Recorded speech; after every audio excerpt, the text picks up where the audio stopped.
उत्तम असे आणि सुंदर भाषण आमच्या अक्षय सरनोबतने केले आहे. तसेच आम्ही आमचे कार्यक्रमाची सुरुवात त्या गोड भाषणांनी शब्दांनी केलीच आहे. तरी आम्ही आमचे संस्थेचे संस्थापक यांना विनंती करतो की आपण सुद्धा मुलांना काहीतरी मार्गदर्शन करावे.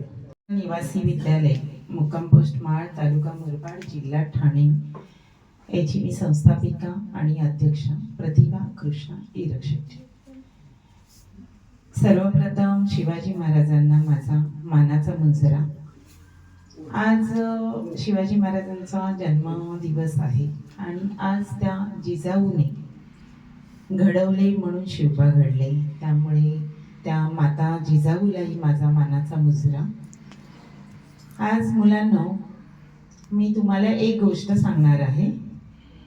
जर्मनमध्ये 14 मार्च 1879 अल्बर्ट आइन्स्टाईन या शास्त्रज्ञाचा जन्म झाला.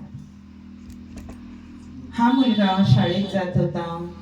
शाळेत गेल्यानंतर तिथे अभ्यास करायचा. असे काही दिवस निघून गेले आणि नंतर एक दिवस शिक्षकांनी त्याला एक चिठ्ठी लिहून घरी पाठवली. घरी पाठवल्यानंतर तो घरी आला. घरी आल्यानंतर त्यांनी त्याच्या आईला सांगितलं की माझ्या मॅडमनी ही चिठ्ठी दिली आणि घरी पाठवले, तुला द्यायला सांगितले. त्याच्या आईने ती चिठ्ठी वाचली आणि त्याला सांगितलं की बाळा, आजपासून तू शाळेत जाऊ नकोस, कारण तू खूप हुशार आहेस आणि तुझा अभ्यास घ्यावे असं शिक्षक तुमच्या शाळेत नाही. तर आता तू काय आजपासून शाळेत जाऊ नको, आजपासून मी तुझाच अभ्यास घेईन. आणि त्या अल्बर्ट नावाच्या मुलाचा, आइन्स्टाईनचा अभ्यास त्याच्या आईच घ्यायला लागली.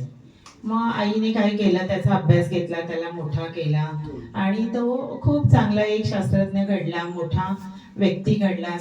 सामान्य समाजामध्ये त्याचे नाव झाले आणि काही वर्षांनी वयाप्रमाणे त्या आईचा मृत्यू झाला. मृत्यू झाल्यानंतर त्यांनी त्यांच्या घराचं शिफ्टिंग होतं, तर त्यांनी सगळं सामान शिफ्ट करत होते. तर त्यावेळेला काय झालं, एक चिठ्ठी मिळाली अल्बर्ट आइन्स्टाईनला आणि त्यांनी ती चिठ्ठी वाचली. तर त्या चिठ्ठीमध्ये असं लिहिलं होतं की तुमचा मुलगा मतिमंद आहे, तुमचा मुलगा कोणताही अभ्यास करू शकत नाही आणि तुमच्या मुलाला कोणत्याही शाळेमध्ये ठेवू शकत नाही, त्यामुळे आम्ही तुमच्या मुलाला घरी पाठवत आहे, शाळेतून काढून टाकत आहे. हे वाचून शास्त्रज्ञाला खूप वाईट वाटलं आणि त्याला एक गोष्टीचा अभिमान वाटला की माझ्या आईने त्यावेळेला मला हे जर सांगितलं असतं तर मी कधीच घडलो नसतो. पण माझ्या आईने मला सांगितलं तू खूप हुशार आहेस आणि तुला शिकवण्यासारखे शिक्षक त्या शाळेमध्ये नाहीत, त्यामुळे बाळा मी तुला आजपासून शिकवणार आहे.